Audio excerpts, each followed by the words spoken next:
Good morning మిత్రులందరికీ నమస్కారం. తెలంగాణ రాష్ట్రంలో ఆసరా పెన్షన్ల పంపిణీలో మార్పులు తీసుకురావాలని, పెన్షన్లు తీసుకునే వారందరి యొక్క పెన్షన్లను కూడా బ్యాంక్ అకౌంట్లలో జమ చేయాలి అని చెప్పేసి ముఖ్యమంత్రి రేవంత్ రెడ్డి గారు ఉన్నతాధికారులను ఆదేశించడం అనేది జరిగింది.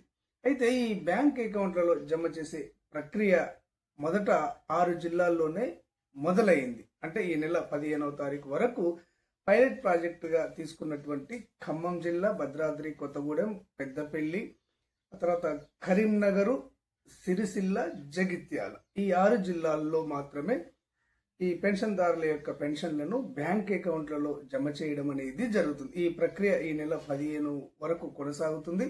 అక్కడ సక్సెస్ అయిన తర్వాత మిగతా అన్ని జిల్లాల్లో కూడా ఈ పెన్షన్దారుల యొక్క పెన్షన్లను వారి వ్యక్తిగత బ్యాంక్ ఖాతాలో జమ చేయడం అనేది జరుగుతుంది. అయితే ఈ బ్యాంక్ ఖాతాలో జమ చేయడం జరుగుతుంది అన్న అనౌన్స్మెంట్ వచ్చిన దగ్గర నుంచి పెన్షన్దారులలో కొద్దిగా టెన్షన్ మొదలైంది. మాకు బ్యాంక్ అకౌంట్లు లేవు, ఏ విధంగా మాకు ఏ అకౌంట్లలో జమ చేస్తారు అని మరికొంతమందికి, మేము లేవలేము, నడవలేము, బ్యాంకుకు వెళ్ళలేము, మేము బ్యాంకు ద్వారా ఏ విధంగా పెన్షన్లు తీసుకోవాలి అని మరికొంతమంది టెన్షన్ పడుతూ ఉంటారు. బ్యాంక్ అకౌంట్లు లేనటువంటి వారికి ఏ విధంగా జమ చేస్తారు, బ్యాంకుకు వెళ్ళలేనటువంటి వారికి ఏ విధంగా పెన్షన్లను అందజేస్తారు అన్న పూర్తి వివరాలను ఈరోజు మీకు ఈ వీడియో ద్వారా తెలియజేయడం అనేది జరుగుతుంది.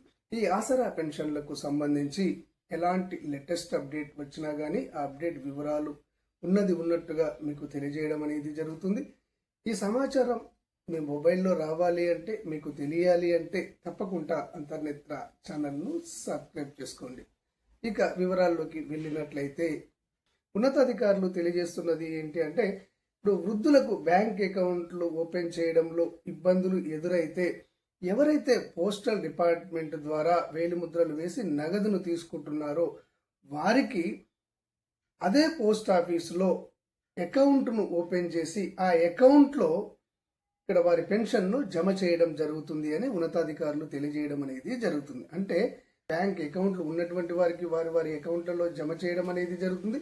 బ్యాంక్ అకౌంట్లు లేనటువంటి వారికి బ్యాంక్ అకౌంట్లు తీసి వారు కోరుకున్న బ్యాంక్ అకౌంట్లో పెన్షన్లను జమ చేయడం అనేది జరుగుతుంది. బ్యాంక్ అకౌంట్లు తీయలేనటువంటి వారికి, బ్యాంక్ అకౌంట్లు లేనటువంటి వారికి కొత్తగా ఈ పోస్టల్ అకౌంట్లను ప్రభుత్వమే ఈ అకౌంట్లను తీసి వారి యొక్క పెన్షన్ను ఆ పోస్టల్ అకౌంట్లో జమ చేయడం జరుగుతుంది అని ఉన్నతాధికారుల ద్వారా మనకు తెలియడం అనేది జరుగుతుంది. ఎలాంటి టెన్షన్ పడొద్దు. బ్యాంక్ అకౌంట్లు లేనటువంటి వారికి, బ్యాంక్ అకౌంట్లు తీయలేనటువంటి వారికి, ఇప్పటికే పోస్టల్ ద్వారా నగదును తీసుకుంటున్నటువంటి వారికి అదే పోస్ట్ ఆఫీసులో మీ అకౌంట్ను ఓపెన్ చేసి ఆ అకౌంట్లో మీ పెన్షన్ డబ్బును వేయడం అనేది జరుగుతుంది. మీరు ఎప్పుడైనా కానీ వెళ్ళి ఆ పెన్షన్ డబ్బులను పోస్ట్ ఆఫీస్ ద్వారా తీసుకోవచ్చు. ఇక్కడ బ్యాంకుకు వెళ్ళలేనటువంటి వారికి, లేవలేనటువంటి వారికి, నడవలేనటువంటి వారికి, వ్యాధిగ్రస్తులకు ప్రత్యేకమైన ఏర్పాట్లు చేసి ఇవ్వడం జరుగుతుందని, ఆ ఏర్పాట్ల గురించి తదుపరి ప్రభుత్వం నిర్ణయం తీసుకోబోతుంది అని చెప్పేసి ఉన్నతాధికారి తెలియజేయడం అనేది జరిగింది.